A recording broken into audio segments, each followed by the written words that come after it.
All right, buddy. So, what's your name and where are you from? My name is Chris. I'm from Buffalo, New York, but all my friends call me Critty. If you want to call me Critty, just because Chris is such a common name. Critty. Critty, All yeah. right, all right, all right. That's what's up. Buffalo, New York, man. I've been there a couple times. Went out there to see old Niagara. You get tired of them Oh, Niagara tourists? yeah, right near the Niagara Falls. It's like a 20-minute drive from right where I live. Yeah, Literally, I at work I drive past the falls every day at work. yeah, yeah. I bet y'all Yeah. get tired of all them tourists, huh? W- I stay away. Well, it's like right outside of the falls, like where all the tourists are. Yeah, Is like ghetto heaven. Like yeah, it we're is. outside of one block this way, one block that way, getting shot or robbed. So like Yeah, tourists bro. come from all over the world, but Niagara Falls is actually a really dangerous place. Yeah, they got a pretty good casino scene there. I won some money at their casino up there, but yeah, just a couple wrong feet, bro, and you could get got. Talk about that casino. I got arrested at that casino also. When Oh I was man. 19, I was with my pops and security wasn't looking. We went for the buffet. And so we snuck in because security wasn't looking. So I was hitting the slot machines. The waitress comes over serving me drinks and then serves me another one. She's like, "You look kind of young. Can I see your ID?" So I showed it to her, and she's like, "You're only 20 years old. You're not supposed to be in here." I took my ID back. I was like, "Actually, I'm only 19, but you know how to read numbers correctly." She walked away. Next thing I know, I got the Men in Black, bro. Probably like 15 dudes in suits behind me. Like, you gotta come with us now. Bring me into the back of that casino, handcuffed me, took my picture. They banned me for like 5 years Damn. from there. Yeah. I'm like, can we at Dang. least go to the buffet still and get some wings? They're like, hell no. They booted me out that bitch. That's crazy as They put hell, my man. picture on the wall of shame. I was next to some Chinese dude. It said card counter right above his head. Oh So I'm no. like, they really do zero in on They put y'all in there. He put you next to the card counters, bro. next to the card counter, bro. And I was just hitting the penny slot machines. Oh, damn. That's crazy, man.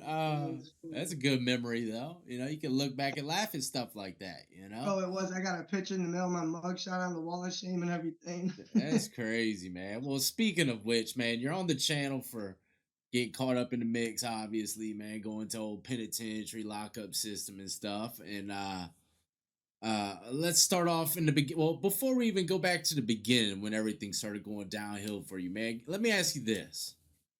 If you can speak about it, one that you can speak on, what's one that, since you already tapped into it a little bit, what's one of the wildest things or street stories you might have, man? One, phew, okay. I say you want the one that led me into the penitentiary, or just Anything, a anything, crazy anything, one? a wild street story. A wild street story. So to begin, it's kind of funny to another thing that when I went into jail gave me a big head because I grew up boxing and wrestling, and then I became a cage fighter, and I was 3 fights away from going pro before I got injured.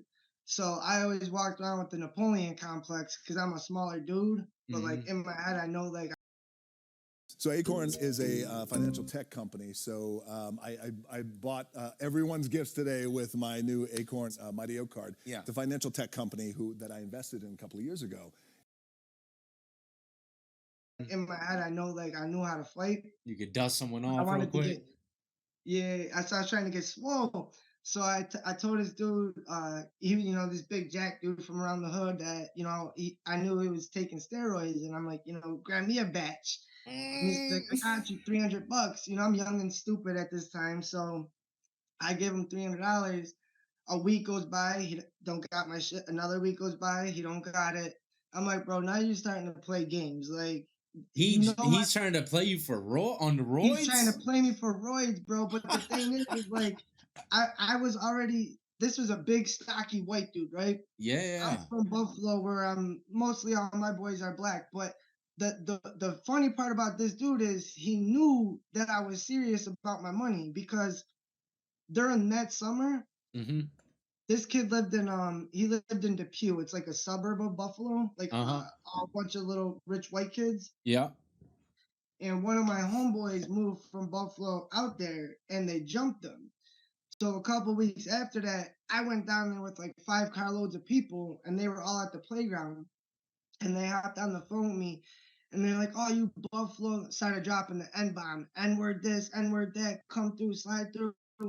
So I drove up there with all my people, and we got out. And that's another time I was arrested because it turned into a melee. And my little small Napoleon ass ran in there first.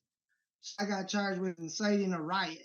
So I literally have inciting a riot on my paperwork. But so the dude who I wanted to get the steroids from was there that day. So he knew that I would come with a lot of people, you know what I mean, that I have backup. And I told everyone's him, bro, adults at this time? we were all about 19 at this time, 18, 19. Okay. So I'm like, bro, I'm gonna give you one more week to get me my money. And if you don't, you already seen what I'm capable of and the people that I know. He thought I was bullshitting. So I knew where he lived, and that's a problem. You don't let someone know where you live if you're trying to pull a quick one on him, you know what I mean? Yeah.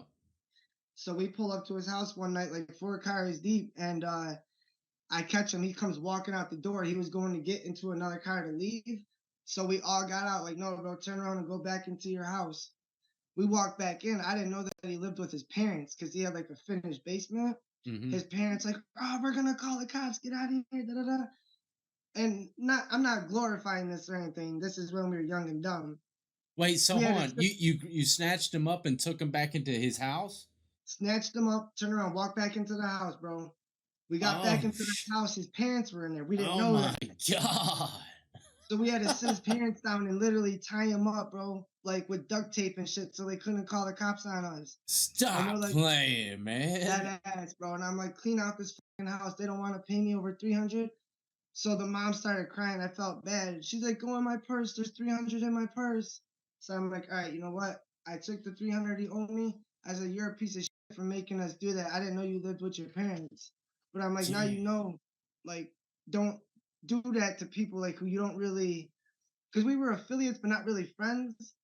And so it's like you try to walk me not knowing who you were really dealing with. And now look what you got yourself into a situation because the people I was with were, you know, obviously had stuff on them. Like if his dad would have pulled out a shotgun or some shit when we went in there, that Yeah. whole story would have probably ended way differently. You know what I mean?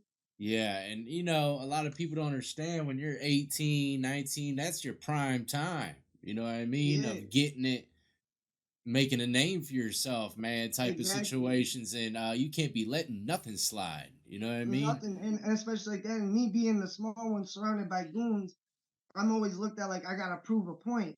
And if I and because like I said, this dude was probably 6'3", 250, all steroided up. Thought he was gonna walk me because I was some little dude. Yeah. And like you said, being young and dumb, I had to, you know, prove myself. And me constantly proving myself and drinking alcohol on the weekends was what was causing me to get into a lot of trouble. Because you know, in the club, when you're younger, people give you that shoulder bump. You got some liquor in you. I'm small, and I know how to fight because I'm a boxer. I'm a cage fighter, and I would just let it out. You know what I'm saying? Like the last time I checked, I think I had 77 arrests. But when it got a little more serious, when we started, you know, again being young and dumb, running, you know, drugs or robbing the dope boys. The next serious, I would say, most incident that happened besides me, you know, getting locked up was these two other dudes in Buffalo took me and my one of my homeboys for like 2,000 bucks, right? Yeah. So the one night we're driving through the East Ferry projects in Buffalo and we see the kid. Now the dude I'm with, we'll just call him Lil P. He's a kill, like he's TTG, you know what I mean? Like Mm-hmm. he's ready to go. So we see this dude and we hop out and we just start whooping his ass. That's all we did though, was beat him up. But as we're looking, and you know how projects are set up where there's a million different cut throughs and walkthroughs and shit. Yeah. So as we're getting back in the car, we hear someone else screaming and running out the door, and this dude raising, right? So we get in my car, we go flying off. He starts shooting at my car. But I put this, I shoot not again. My homeboy had stamped everything. This bullet came right through my windshield, directly at my face, ricocheted off of the dashboard, and where my passenger was sitting, he had his seatbelt on. bullet went right through the seatbelt next to his face. So I Oh, swerved and I hit the damn. car next to me. So we rolled down the window and he started letting back. And I don't know if that dude turned around and fell or if he turned around and took off or just hit the ground not knowing that we were strapped too. But I pulled up out of there real quick.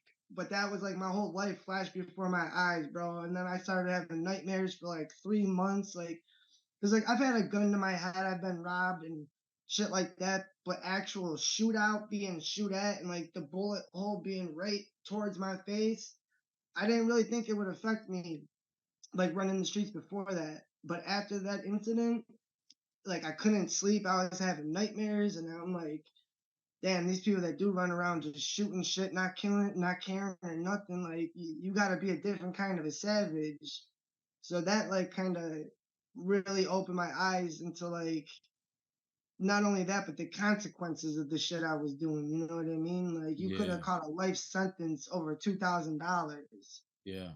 So Yeah. those are two like a few of the craziest street stories. Well, those are pretty damn intense, bro. You know? Yeah, and I'm I sure mean, you probably besides, seen a bunch of funny ones too, oh, hell yeah, a bunch of funny ones, bro. I seen this dude, my boy started huh? tasing this. We came back, another.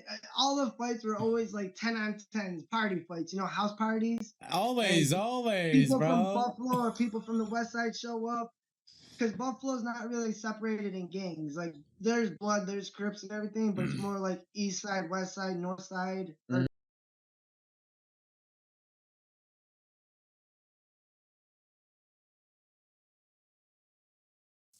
Most people have no clue that in 2023, the best way to make money on Amazon is not with physical products. It's Amazon's other company, Audible. Audible pays me $8,000 to $10,000 every single month in passive income, and I'm not the only one. People like Katrina and Carla, Elena, Renee, all making thousands of dollars a month in passive income using the same system. Just this past month, I reached $8,000 in revenue, and I'm on track to reach $10,000 in revenue this month. I've been able to go from 0 to 22K in 7 months. And of course, this completely changed my life. or North, you know what I mean? It's more like neighborhoods where you come from. Yeah. So when they meet at parties and clash, it usually ends in fights. But I've seen someone get hit with a croquet stick. Like, who even carries around a croquet stick? Hey, them things are kind of damn solid, though. You know. Bro, it did damage. Let's just say when his head hit the ground, blood was pooling. Yeah. I thought he was dead. But yeah, I've seen tasers to the face, like almost everything you can see possibly in a street fight I've seen. Yeah, dude. I was at a house party, man, and it got crazy. And one of the guys outside drinking, because there's a bunch of people outside too in the front yard. This was in a residential neighborhood, right? It was a nicer neighborhood, like 2-story houses and stuff. And dude, we're drinking out in the front yard, and dude just happens to kick this car, which is driving to their house, right? He just kicks at a joint, but he stops. And it turns out the dude's a well-known rumbler in the area, right, man? Like, big mistake. He gets out the car, whole house is fighting out in the yard. But bro, I'll never forget. There's this one guy. He comes running from the backyard with one of those long pool leaf scoopers. Like he's got a spear, bro, running out. Beating people with a damn 8-foot pole, man. It was insane. House parties get crazy, bro. They do, because that's where all the weird weapons come in. I've seen someone get decked with like a heavy metal soup spoon before, a spatula, plastic chairs. It's like WWE when that shit. Yeah, anything around, man. That's crazy. But all right, well, look, street stories are always fun. But let's jump into it, man. What the hell sent you to the old penitentiary, man? What was that? All right, so this is how it started. So we was at a bar this one night, right? A and bar? this started when I was, we were at a bar, and I was I was 19. Okay, so they shouldn't even been serving me alcohol. And the crazy part is, it was me and two of my buddies, and there was an off-duty police officer in the bar buying us shots What? because yeah, we're in Lackawanna. Like Lackawanna is like right off Buffalo. It's Yeah. like a hood of Buffalo. Like I can walk 5 minutes and be in Buffalo. Uh-huh. So not only that, but I'm sitting there chilling, right? I'm minding my own, just sipping my drink. I didn't even really want to be out that night because it was December 23rd, so it was the day before Christmas Eve, and so it's cold too. Yeah. So now I'm over there minding my own, and I see some commotion going on. My two buddies are getting into it with two other people. And now my two buddies are both big as hell. They're both like 6'3", 240, and they're both Marines. They were home on leave. Oh, damn. And some girl in the bar started dancing with one of my boys. And her boyfriend was there though. And so I go walking over because her boyfriend obviously stepped up, like, why are you dancing with my girl? Da, da, da. So I walked over just to see what the commotion was. I didn't even know. And this dude turns and looks at me, the dude whose girl was dancing with my boy. He's in nothing but a black beater. Now, mind you, bro, it's the middle of winter.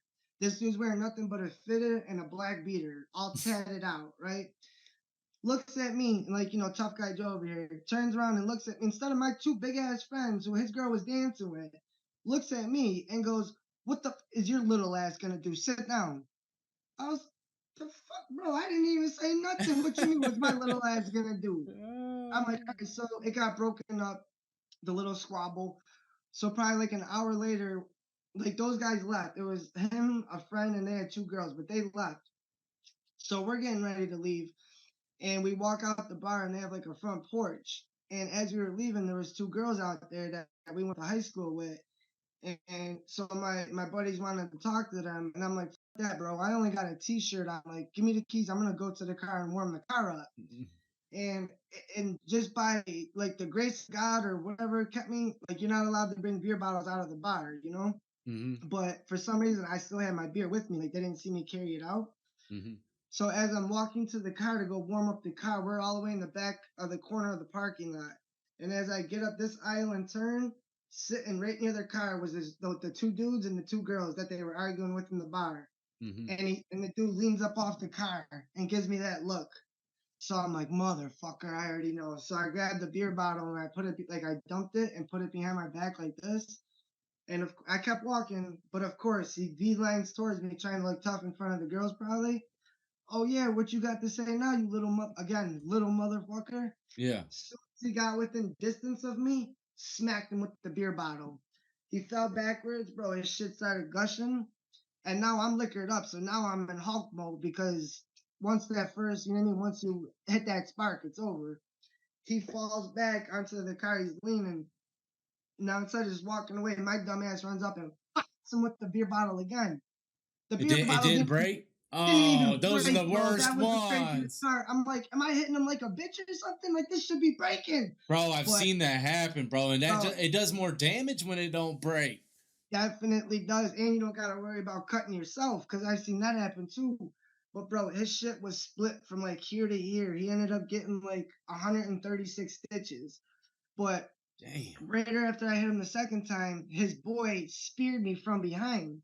But the second I hit the ground, my two boys were over there quick as hell, pulling him off of me, and they were curb stomping that dude. Yeah. So now this is going on. I'm like, all right, let's get the fuck out of here because this dude is on the ground pooling. So now I'm getting scared, like, shit, I might be in real trouble for this. Like, that dude looks really hurt. But he might die. The whole bar is pouring out of the parking lot now, trying to surround us so we couldn't get away. Soon as we hit the exit to pull out, cop car pulls in, swerves right in front of us and gets us. So they arrest us. They take us up to the jail. Surprisingly, they ended up letting us out with a bond, or not a bond, like with the whatever, like citation, like come back to court type shit. PR type. And PR, yeah. because I'm guessing because the next day was Christmas Eve. Yeah. So we're walking home with no shoelaces and shit. My buddies are like, we're gonna get kicked out of the Marines because you got arrested when you're home on leave. So the first time we went to court, the victim didn't even show up to court. And I'm there with a fucking court-appointed attorney as my buddies got their Marine staff guys, like, came to court with them. So they're all in their Marine uniforms and shit in the courtroom looking all professional. And I'm sitting there, like, with a court-appointed attorney, like, I'm about to get my boots smoked. Like, Yeah, what the hell? yeah. So I told my attorney about it though, like, how is it not like how am I even so the charges that I got charged with, because I told the cops like that I hit him with the bottle because I didn't want my Marines buddies to lose their careers, you know. So I'm like, I did everything. Like they just saved me from getting my ass whooped, basically. So they charged me with a felony, aggravated assault with a deadly weapon, with the intent to do great bodily harm or some shit because he was so messed up. But the victim didn't show up to court. So they're like, all right, we're gonna reschedule this for another court date. Go back to court. Victim doesn't come to court again, and you have a right to face your accuser, correct? Yeah, 3 times. So the judge says if he's not in court the third time, the case will be dismissed. I'm like, bet this dude's a G. He didn't come the first 2 times. He's not gonna show up the third time. Go the third time, he's not there. Oh. No, he's not there. So I'm like, yes, this shit's about to get dismissed. But there's a new judge on the stand. And I'm like, so I told my attorney, like, is this? Oh, so he has another 3 times to go through. Well, I was expecting that, right? So I asked my attorney, like, what's like this shit should be dismissed today. Because now this judge is talking about, well, let's give him one more opportunity. And if he doesn't come back, then I'll dismiss it. So I'm like he's not coming to court. It should be all right. So whatever. I'll come back for a 4th time. So I come back for a 4th time. Victim doesn't show up again. So now the judge is like, okay, well, you know what? I've read over the case and I decided I'm not going to dismiss it. I'm like, what do you mean? I'm like, first of all, I have a right to face my accuser. He's not here. I could have just said I never hit nobody with a bottle. You know what I'm saying? And so he's I know where the treasure of Foggy Mountain is, and I think we should go get it. This felt like something I've seen before. Well, you've never seen it like this before. Does it not know it can fly? Is that? Yes, it is. Hey, y'all!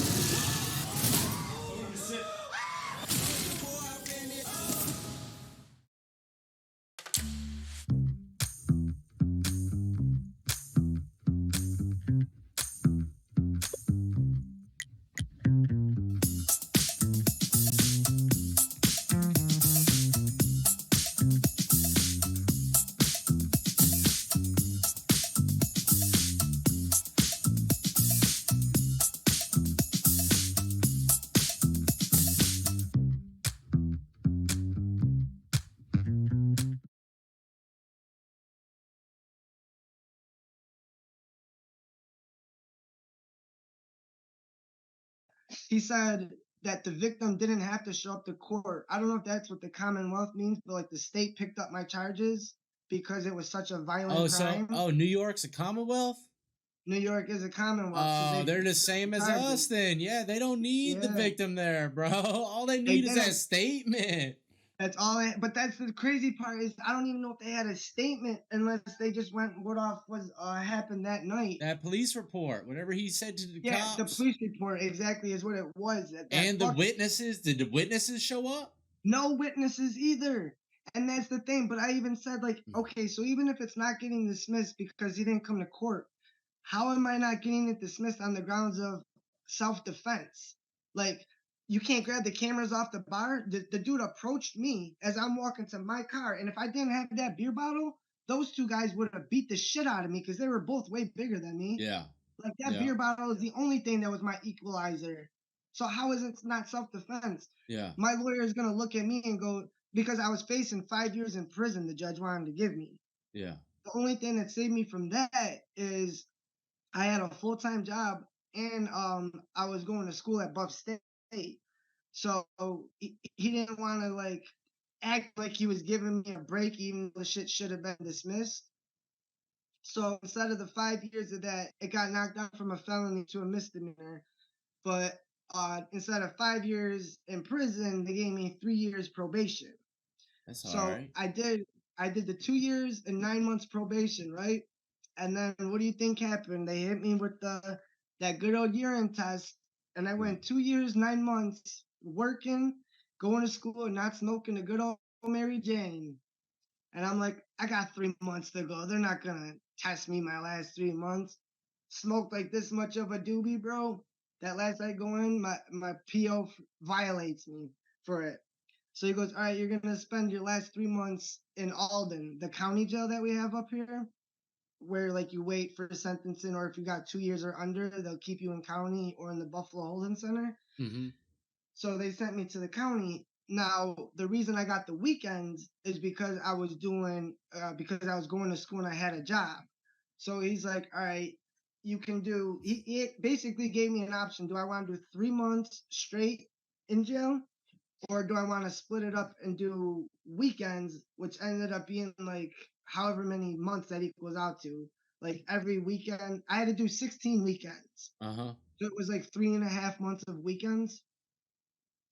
But the shitty part is too, like in that span that I was in there, Thanksgiving, New Year's Eve, and my birthday all landed when I was in like on the weekend locked up in the county. What are the odds of I'm that, like, huh?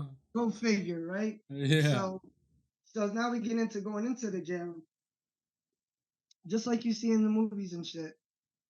First day I walk in, bro, we get. Oh well, no, okay. So Erie County, they keep the week. I don't know if this. Do you guys have weekenders in Virginia? Yeah, we Like, got we got weekenders. We got okay, now weekenders. do they keep them with general population or do they? No, they separate them.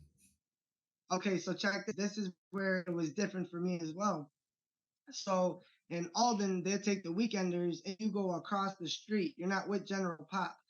And across the street is sweet because they just got open hallways, open bedrooms basically that you could walk in and out, go down to the little rec room, watch TV, go into your bed. Like you had free roam of this hallway. It was like a classroom hallway that you had free roam of. So it was sweet over there. But I wouldn't be getting no commissary or nothing because on weekend, if you had weekends, you'd have to drive up there on a Tuesday, put money on your books so you had commissary for the weekends. Yeah. But that shit was like a 45-minute drive for me, so I wasn't doing that. You just roughed it. So, but a reason they kept me in Gen Pop is because I was prescribed Klonopins at the time. And if you bring your prescription of medicine with you, only the nurse at the facility can give it to you. The COs can't, and only COs are with the weekenders. So they had to keep me in the main building with General Pop so I can get my medicine. Uh-huh. But that was also a way for me to stay over in general population because I'm like, the weekenders I was coming in with, the group of them, you know, just like weirdos and just people I wasn't vibing with. You know what I'm saying? Uh-huh. So I'd much rather stay with Gen Pop and I get this medication that I can cheek, do whatever with. You know what I'm saying? Be a way to make my own commissary. So the very first weekend I walk in there, not even the very first night I walk in, you know, they give you your blanket, your sweatpants, your hoodie, everything you need for the weekend. That's all you get, and a toothbrush, and you don't even get a plastic cup. Like they don't give you a cup for water or nothing. You get the you drink from the sink. Yeah. You got to drink from the sink, exactly. So first day I walk in, I'm in an open bay dorm, not closed cells. So they send me all the way to the back wall. So I go back there, I'm set, bro, as I'm setting up my blanket and pillow, like I don't even got my shit tucked looking good yet, right? Uh-huh. I turn around and in between the bunks, this black dude, big, small, buffy little black dude, wolf, dreadlocks. Hey, who are you? I turn around, I'm like, this shit is really about to like, I've been watching Lockdown 2021 forever. Like, you know what I mean? Just movies. Like, you're gonna test me as soon as I get in, putting the honey bun on my bed type shit. But he's like, no, he's like, how long you here for? And I was like, man, I'm only here for a little bit. You know what I'm saying? Uh-huh. Like, just leave me alone, dog. I don't want no trouble. Like, I'm here for weekends. I ain't trying to have to make it into anything more than Was that. there other people in there doing weekends? Yeah, well, okay, so only one other person came to the general pop. That gets into the end of my story because there was only one other person that stayed in general pop with me. But when we'd come in on the weekends, there's probably, I'd say, 15 other people that got bussed across the street. And then so me and only one other person would stay with Gen Pop. Okay. But each weekend, me and him weren't always in the same pods. So it switched every weekend. So that first weekend though, I was in Kilo dorm, and he comes up and he's like, well, if you ain't here that long, then I want that blanket and that pillow. I'm like, motherfucker, bro. Of course, and like smallest white dude in the whole pod. You know what I mean? Uh-huh. I gotta prove myself, right? Same like I was doing on the streets. So I just pulled the back of my shoes back up, and I'm like, do what you gotta do, bro. Like in my head, I know I can fight those, so I can hold my own. So he comes walking up to me with his chest pumped. I'm like, all right, you know my heart's pounding though. Like I'm about to get my So ass. he was he talking to you disrespectfully? He kinda, but that's the thing. I couldn't tell if he was being Maybe he serious. just wanted your stuff when you left. You know what I mean? Well, check this out. That's what I'm getting into, bro. He ended up, he was kind of trying to like debo me off like a next Friday type shit. Like I like that blanket, boy. You gonna give it to me? I'm like, Okay, "Can I do okay, what you okay. got?" Like, and then he just starts busting out laughing. He's like, I'm just with you, bro. What's up? Okay. Oh, bro, like I'm here for the weekends, man. You got me thinking I'm about to catch a whole long sentence and shit. When he's like, no, bro, here, you need some soups and candy bars. And you know, at the time, I'm thinking like, no, I'm not taking. No. And I was like, no, I'm good. But then I'm watching TV and shit later that night. He comes over and, throws me some soups and shit. We end up picking it. He ends up being mad cool. So now, as other like new prisoners would come in every night or every other night, like this one skinnier white kid, even smaller than me, came in and he's watching the TV the one day. And me and Wolf become friends now. So Wolf pulls up a chair, I pull up a chair, and Wolf's like, yeah, boy, I'm gonna get that ass in the shower tonight. Oh my The little white kid looks god. at me like, is he being serious? I was like, bro, you better give it up to him. You don't know how my first night was in here, dude. You don't want to see him mad. He was like, oh my god, like, is there anything I can give you? Like, I don't want to go in the shower. And then Wolf just starts dying laughing. So I'm like, oh my god, you guys are a bunch of clowns, right? Oh, y'all clowning for real. Clowning for real. So I ended up being in that pod. I actually knew another dude in there from Lackawanna, this little black dude, Money Mike. And while I was in there, another dude came in. So I knew a few people in the pod because it's mostly Erie County, Buffalo, that get shipped there. Uh-huh. So after a couple weekends, I start getting more comfortable. But now, being a weekender, they're gonna other prisoners are gonna start applying pressure to you to want to bring shit in. You know what I'm saying? Yeah. We don't get weekenders over here. How are you in general pop if you're a weekender? And like, because I get medication, you know what I'm saying? That's why I'm able to stay over here. Yeah. All right, well, check this out. My girl's gonna bust you down a script. Just swallow them, bring it in, like, and I'll break you off. She's gonna give you 200. Then I got this other dude over here talking about, bro, I've been in here for 6 months. My bail is only $50. Like, when you get out Friday, or when you get out Sunday, can you bail me out? I'm like, you been in here 6 months on a $50 bail? Like, how does that even make sense? So, as I'm going along, I can only imagine everybody coming at you, man. The pressure was getting heavy. So, that's like a guy having three ways, giving three ways. Pressure comes quick. Every direction, bro. And so, but my dumbass, being young and stupid, is starting to think like, okay, because every weekend I'm starving, mind you, because I have no commissary. Hold on. So hold on. Before we go any further, is weekends all you did? Yeah. So you never been to prison? I never been to actual prison. Okay. I was facing that. What? At the end of the story, I'm waiting for you to say something to send you to prison. It almost did send me to prison when I get into what I'm about to tell you. Okay, go ahead. I just wanted to know. I was just making sure. All right, go ahead. Okay, so as I'm getting more comfortable, doing the weekends, I'm like, I'm hungry. I can't just keep eating one soup a weekend. Like, I'm already skinny enough. Uh-huh. And not for nothing, too, I had a past addiction that I was dealing with at the same time. You know what I'm saying? Yeah. So I also had to figure out a way to not be withdrawing when I was in there because it was getting like bad at that point. So at first, I'm like, all right, let me try to sneak. And this is how stupid I am, thinking like, even if I got caught with this, it wouldn't be as bad because it's not a narcotic. So I'm like, let me try sneaking in some sleeping pills. Mm-hmm. So I got the sleeping pills in. And when you first why by swallowing them? No. Suitcase? No. So I can say it now because it's already, they've figured it out. It's already hip to it because my buddy became a CO and he knew how I was getting them in. Oh, cheeking And he's like, bro, I put a Band-Aid on my thumb, right? Ooh. And I used to take some strips and put them underneath the white film and wrap it up like that. But that's what I started doing. But when I started with the sleeping pills, they were small, skinny circles. And I'll put them underneath this Band-Aid, only like 2 or 3 at a time. And I would wrap the Band-Aid around my finger. And there, I expected why I started with the sleeping pills, because I'm like, going into there, like if they see a bandage or a wrap, like they'll make you take it off and rebandage it. You know what I'm saying? Yeah. Because that's what my other buddy that's a CO, he's like, bro, you're not allowed to bring in Band-Aids or nothing like that. I'm like, they never once checked underneath my Band-Aids. But I think they were starting to catch on to what I was doing. But so after I was breaking in the sleeping pills, I was now, like I said too, they would move me from pod to pod. And when I think they started catching on to what I was doing, is why I think they started moving me to see, like, how is this kid coming in and he's getting so much commissary now, but the first couple weeks, like, I had nothing. You know what I mean? Yeah.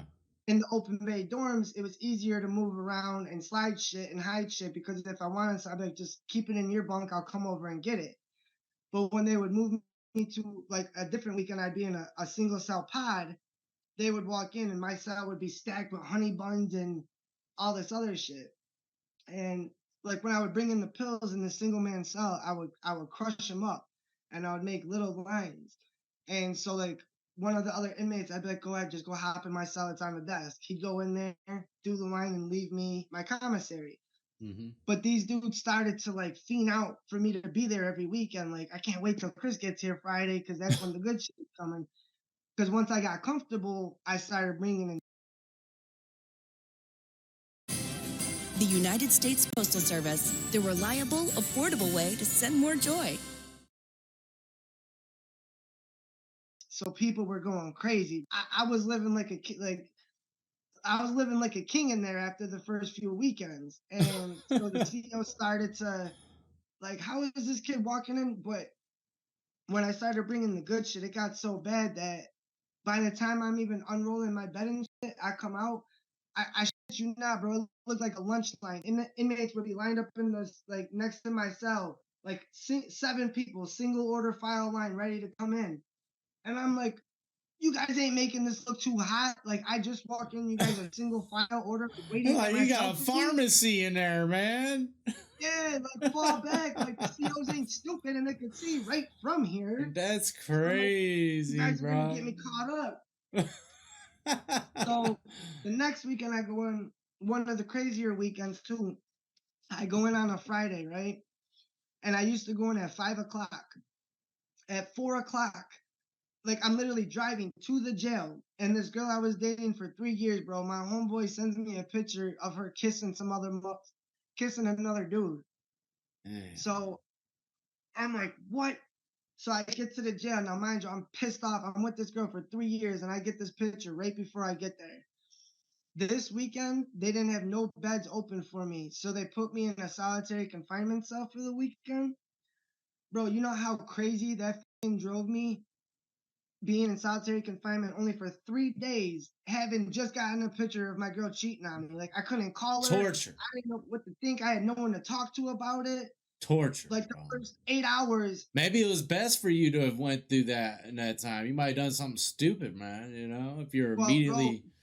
Bro, exactly what I was thinking, because the next weekend, no, I don't know how you would ever even survive longer than 3 days in the box, bro. After I think 7 hours, I was seeing like hummingbirds and deer and shit, talking to myself like, bro, is Mickey Mouse really in the cell with me right now? Like, they didn't give me a pencil, nothing. Like, especially being as a weekender, I again, like I said, I couldn't even get a cup. I was drinking out the sink. Yeah. So the weekend after that, like you said, lucky I didn't lash out. They still didn't have an open door, an open bed, but instead of solitary, they put me in a PC unit pod. Mm-hmm. And again, that Friday, right before I went in, because me and her had been arguing throughout the week. Like, once I got out, I called her. Like, what the fuck is that picture about? You know what I mean? Like, you're cheating on me on the weekends now? Like, well, I need you here for me, and you're out cheating on me on the weekends. Oh, no, Jody on the weekends, man. She was like, with the Jody on the weekends she did me, bro. She Jodied me on the weekends. So After that, Damn, that bro. That's weekend, they rough, put man. it was rough, and then so It, they put it me. happens to a lot more people though than people might think. It Oh, does. I believe it, and that's Yeah. why, like you said, I'm like maybe this is for the best. But Yeah. then the next weekend, I got put in a PC unit, Mhm. and I don't know if you ever heard the case around here. It made national news. This dude, Dr. Corasanti, he was a well-known doctor, and one night he was driving wasted, and he ran over a little girl and killed her. Damn. And then he was trying to play it off like it was no big, like he didn't stop either. He drove home, tried to clean the bumper and everything.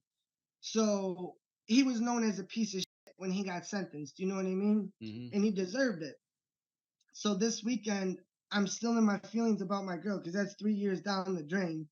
Now I'm back in a PC unit, so I'm not eating again for the Oh, second you week straight. see him.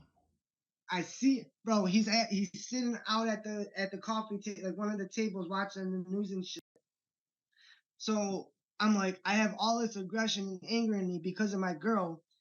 I see this dude sitting in PC, reading in legs crossed, reading newspaper, drinking coffee, watching TV, and all I could Chilling. think, you scumbag, like that girl's in a grave, and you're over here sipping coffee, reading the newspaper. So I'm like, bet after next lockdown, I'm gonna come up from behind him because I didn't have no commissary either. So I'm like, I don't got nothing to lose here in this PC unit. I'm like, he deserves an ass whooping because he only got 2 years for driving drunk and killing that little girl. He only got 2 years. So in my head, I'm like, I'm about to give this dude the ass whooping he deserves. So right after lockdown, I go over to the table, and I didn't come up from behind him. I sit down at his table right across from him, and I kind of look down, and I look up, and I'm thinking how angry I am about my girl and shit, Mhm. and like how I'm gonna fire off on this dude and just let him have it. You know, just let the aggression out. He deserves it. It is what it is. He looks up at me and goes, "Oh, what's going on, man?" He's like, "You don't got like no coffee, newspapers, nothing?" I was like, "No, man, I'm good." And he's like, "Well, here." Starts throwing me some coffee, gives me a newspaper, tossing shit across the table. And I look down, I look up, and like I'm thinking in my head, like this dude don't even know I'm about to rock his jaw in about 2 seconds. And then he starts talking, saying something else, and I'm like, "Bro, just stop." And I'm like, "You know, I know who you are, right?" And he goes, "Most people in here do. That's why I'm in this unit." And I go, "Yeah, you're a piece of shit." And he goes, starts telling me the story. He goes, "Brother, I've never been in trouble my whole life. I dedicated my whole life to being a doctor. I made one mistake that night, drinking too much. I ended up being like the sweetest guy in the world." And I'm like, damn, maybe, it is true. Like one wrong mistake, one wrong decision can change your whole life. You know what I mean? Yeah. And all his patients gave him good reviews as a doctor and everything. So I was like, that gave me a whole different perspective on life too, about making just one stupid mistake and all the dumb shit I was doing on the streets. And so after that, those two stints in the solitary and then the PC unit, they put me back into the general pop unit. So I was in there doing my thing again. And before I would leave on the weekends, this was another one of my hustles. You're supposed to wrap your hoodie, your sweatpants, all that shit in your blanket, your pillow, and put it in a bin. But instead of giving my shit back, I'd go around like, "Here, bro, who needs an extra sweater?" Boom. All right, when I come back next Friday, I want 3 soups for the sweater. Here's my blanket, but I want 5 soups when I come back next Friday. So I had some dude in there even keeping the track of me, like, "Oh, Jay owes you 3 soups for the sweater. Big M owes you, a candy bar for the pillow." That's So I kept it crazy. going like that. So every Friday I came in, I was stacked right away. So I knew the CEOs were catching on, and my weekends are winding down now, right? But me being a dumbass, I'm still bringing this shit in, not only for myself because it helped the weekends go faster, but just also knowing, not like saying I was a pod boss, but I had enough commissary where I can literally, "Hey, bro, go do this for me, or can you go do that, go there." Like I didn't have to do nothing. All I had to do was break off a piece of this or something, and they'd do anything I asked. You know what I'm saying? Or Yeah. like, "Let me get the TV for the night." Like 2 other people got the TV. Go on my son, I'll bunch you down 2 pieces. I got the TV to myself for the night. Little shit like that. So how Uh-huh. is this little white dude got the whole TV? Yeah. So like the dynamics of the visuals obviously didn't make sense. Uh-huh. So my very last weekend, and this is where I almost caught, or no, let me back up. Because I got one other story first. That while I was in there, to show you how different the West Coast and the East Coast are with like the race, white, black type shit, Uh-huh. I was at the microwave and I was cooking a soup. So when I was on the streets in between doing my weekend bids, me and my boy ended up running a lick on this girl because she was just a little street fiend. Yeah. So I took her. So I robbed her. Not gonna lie, whatever. I'm not proud of it. I'm talking about past shit. Now I'm in the weekend cooking my ramen noodles, right? Yeah. And now no one in this pod knows. I only know Money Mike, the only little black dude I know from Lackawanna. Don't know nobody else in this pod. So I'm cooking my noodles, and I hear, "Hey, you're Chris, right?" So I turn around, and I see 4 white dudes, skinhead motherfuckers. They swastikas on the like. I'm like, what the fuck? I'm like, why? What's it to you? Like, who's asking? He goes, you robbed my girl Val, right? And in my head, I'm like, Oh, oh shit. damn. I'm like, how did they know who I am, what I look like, that I was in here on weekends? Like, how did they know that? Somehow they tracked me down. And I was like, bro, I don't know what you're talking about. Like, keep moving. He goes, no, he does. I'm going to bring the noodles out.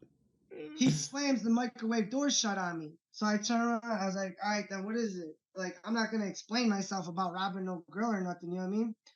But luckily for me, so in my head, I'm like, I'm about to get my ass whooped by 4 skinheads right now. Okay, come on. Money Mike was playing spades at the card table, literally right behind the microwave.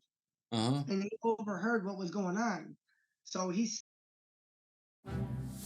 History's greatest hero. The professor? Indy? Indiana Jones.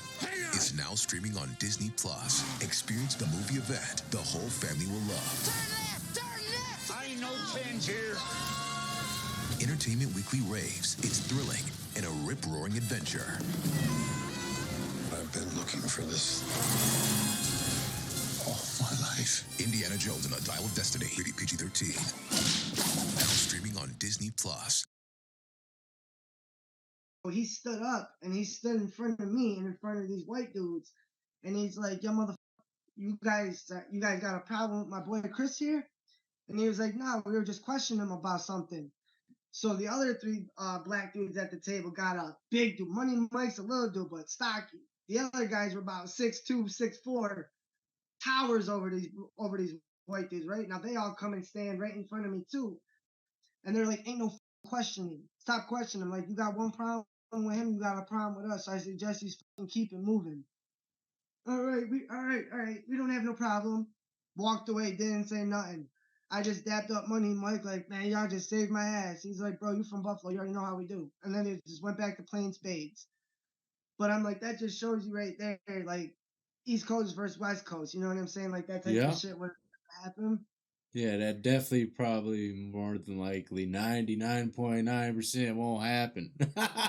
And I'm about to get my ass whooped by another group of white dudes. So, yeah. So I'm kind of known now around from pod to pod. People were recognizing me on the weekends now as kind of like the dude who gets in. Yeah. And so I was kind of getting scared with it, but still, my dumb ass, my last weekend there, bro. But by the grace of God, again, I say everything that happens for a last reason. weekend, and you still brought some, bro. Bro, oh, God. You know, when you're on drugs, you don't think, you don't give a fuck. Right? Yeah. You get away so many times too. You get away so many times. I think I'm onto it. I got away 15 weeks of weekends over 3 months of doing this shit. They don't got me, right? So we come in, the dog sniff out. I got 2. The dog sniff us. Everything's good. I go through, get the first strip search. Everything's good, right? So we're in line going to get back into our pods. I'm like, boom, I made it again. I'm good. They come back out and they pull me and the other weekender. Remember I said 2 of us stayed with Gen Pop? They pull me and him out of line. Mm-hmm. They bring us into a different room. And they go, "We're going to be straight up right now with you motherfuckers." And that's how they talk too. You know, they talk to you like shit. Mm-hmm. We know it's one of you motherfuckers bringing these drugs into these units because there's no other possible way that these drugs are getting in here. So how are you? So they got us to right next to each other, and they make us strip search again, checking them out, checking the hair, checking the ears. And not for nothing, it was cold as hell in that room. And I'm standing there booty ball naked. And now, mind you, I got these things on my thumb, bro. My heart is thumping. And now I'm clutching my hand like this, trying to hide my thumb with the band-aid just because I didn't want to give them no reason. So I'm standing there like this, clutching my thumbs, right? And I'm Yeah. kind of shaking though because it's freezing. And Yeah. I'm butt naked. The cop pulls the other line. Oh, what are you shaking for? You nervous? And I see him look down at my hands because my hands were shaking. I'm cuffing my thumbs though. I was like, bro, I'm cold as fuck. You strip searched me two times already. The dog searched me. Like, what more do you want from me, bro? Like, they're not coming from me. These guys were so pissed that they couldn't catch me, bro. So they bring me back to the dorm, and I'm in a single cell dorm this time now. It's not the open bay dorm. I'm in my regular single joint with the other weekender because they did the same thing to him because they knew it was coming from one of us, but they couldn't figure out how or where. So everything happens as it usually does. I go around, collect my commissary, everything for the weekend. I got all my honey buns, chips. I got a cup of Kool-Aid made with my cup in my bowl, everything, right? And this is where I say everything happens for a reason, though, and this is where it got tricky. So every weekend that I would do it, if I would break a piece off or I would keep it on my finger, I would re-band-aid it, and you know what I mean? So I kept it on my thumb at all times. But for some reason, this weekend, when I got into my cell, the Band-Aid like kind of ripped a little bit, so it wasn't really like it kept sticking as good. So I'm like, I took it out of it and I just put them in the middle of the magazine pages that I had, and I just tossed it up on my desk. You know what I mean? Because it was about to be lockdown. So right before lockdown, the other weekender, because he has no commissary or nothing either, he was a poor street dude, comes to my cell like, hey bro, can I grab a couple of those magazines for tonight? I ain't got shit. I was like, yeah, no doubt. Here, you know, I give him the magazines. Soon as the door is locked for lockdown, I'm like, because I gave him the magazine that I stuffed him in. Yeah. And that's the magazine I gave him. And I'm like, you know, when lockdown comes, I'm like, bro, I gave you the wrong magazine. He's gonna be, you know what I mean? He was gonna keep them for himself. Yeah. Yeah. So I'm like, damn, I just took the L on those, right? Not even 5 minutes later, bro, my cell door pops. I swear it had to be every CO in the Erie County Holding Center. They come in and pull me out.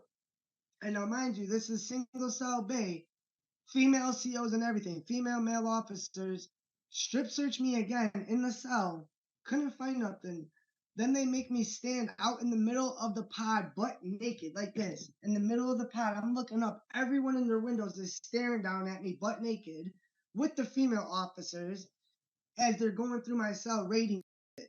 Couldn't find it because I put them in the magazine and I gave them to the other weekenders so they weren't in my cell. On accident. Like, oh, on accident. The accident saved my life. But they were so mad that they didn't find anything. They opened up all my chips. They opened up all the honey buns. They stepped on them, dumped them on my bed. They dumped my Kool-Aid all over my pillow and my blanket. Threw all my shit. Like, enjoy your last weekend here. Slam the door. Yours, man, your damn weekend story was far more entertaining than I could possibly ever imagine a weekender story could be, bro. Well, what's up, man? Are you I mean, how long ago was that? You've been free for a while, right? Yeah, that so the probation ended when I was 22. I'm 32 now, but okay. So you've been out. Yeah, in that, but like I said, I was still an asshole. Like me and four of my buddies had our own house, so it was like the trap house party. So it was still some of my friends selling drugs, and I was still getting arrested on the weekends for fighting. So like literally overnighters every freaking weekend for drinking and fighting, and you just wisened up a little bit. Yeah, a lot more shit. I could have done serious prison time for that. I wasn't hit to the consequences until I started getting a little bit older. Yeah. And the one crazy part about that shootout that I had mentioned at first, what really is like, all right, I'm done with like the messing around with the gangs and stuff like that, because I was with that same kid and we're driving down the street one random night, thinking I'm taking him home, and he's going through his book bag, and he's like, "Turn down this street." I'm like, "All right." I'm like, "This ain't your street. Where we're going?" Well, the people we had a dispute with, he pulls out a gun with the extended mag. I'm about to shoot his mama's house up. I'm like, "What?" So I hit the gas. I go flooring past it. I'm like, "Bro, we almost got killed over this, and you want to go shooting at his mom's house?" I'm Yeah. like, "No, get out of my car." And then that's kind of when I really fell back, like from the street life, and tried making my life better. And then 7 years ago, my first daughter popped out, and that's when I tried to like really put my life in order. You know what I'm saying? Like my Yeah. UFC dream of being a fighter didn't work, and so I just been trying to work and grind, and take care of my babies, and Well, that's you what's know up, man. do what I gotta do to stay out of trouble. Yeah, ain't nothing wrong Because with that. And you're very fortunate, man. Like you said, everything happens for a reason, and it seems like someone's been watching over you, man. That's a fact. You know what I mean? yeah, bro, From and not only that, like this last since the beginning of this year alone, I've had two friends get murdered, my cousin got murdered, and then two of my best friends caught life sentences for murdering somebody. I'm like, so within 1 year, I watched 5 people in my close circle, like they say, ends in a grave or in a cage.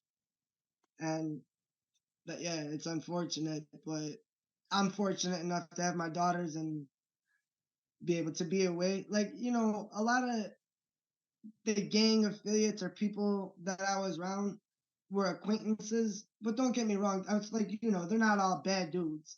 yeah, Like, the kid I introduced you to, like, cool as house. I still keep in touch, on regular basis, but like actually out there running the streets and doing stupid shit. No, like I work my full-time job and, you know, tired as hell. do what I Go. gotta do. And like I said, my father did 6 years in Attica, but this is back in the early '90s when Yeah, Attica was roaring. And he told me straight demon stories from there.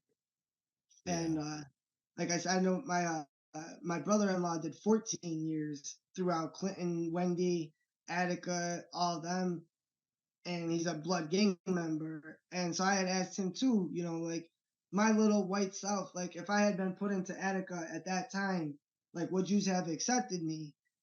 And he goes, long as you put in the work and do your mission, they accept you. Like black and white, like nothing like that is segregated around here at all. yeah, yeah, yeah. Yeah, man. Yeah, Well, like I said, some people been to the pen. You can bring them my way, and I'll gladly hear their story as well. Got anything going on now that you like to shout out or anything? Maybe you want people yeah, to yeah, no reach doubt. out or Yeah, maybe follow you or something? hell yeah, for sure. What's Definitely up? one of the guests I want to get on here to tell you them stories. My brother-in-law, like I just said, did those 14 years. Celebrities, rappers, like he was in there with everyone. But Oh yeah, yeah, yeah. I remember you touching into that about yeah. Send yeah, it my way, yeah. man. So we definitely will then. And knowing that like we linked up now too makes it easier, bro. I appreciate you so much. Yeah, But man. Anytime, man. yeah, like I said, right now I'm just trying to work on my own YouTube. If people want to follow it, it's Criddy Reacts, CRIDDY Reacts, like reaction channel. It is react to all different type of music, but I've been trying to do different videos, like turn it into like a documentary interview type thing, like you do. I mean, your page is way bigger than mine with my measly 1.3 thousand subs. I'm trying to navigate my way through the YouTube scene because, like I also said, I did deal with addiction through my life too, and I would say, everyone that has gone through it, going through those withdrawals, bro, when I was in that solitary confinement for those 3 days, withdrawing, that, like, I wouldn't wish that on my worst enemy. And so on my channel too, I also talk about my addiction and how I overcome it, and I try to give advice to people to like not go down that road. And like I hope I could just like reach a younger audience, kind of like you do. Like stay your ass out of jail. Whether it's coming from me, like I said, a small white dude or a big black gangster. Like everyone has their own lives that they live, no matter how they unfold. We all got our own stories. Yep. And if any of it can help anybody, I'd be happy with that. You know what I mean?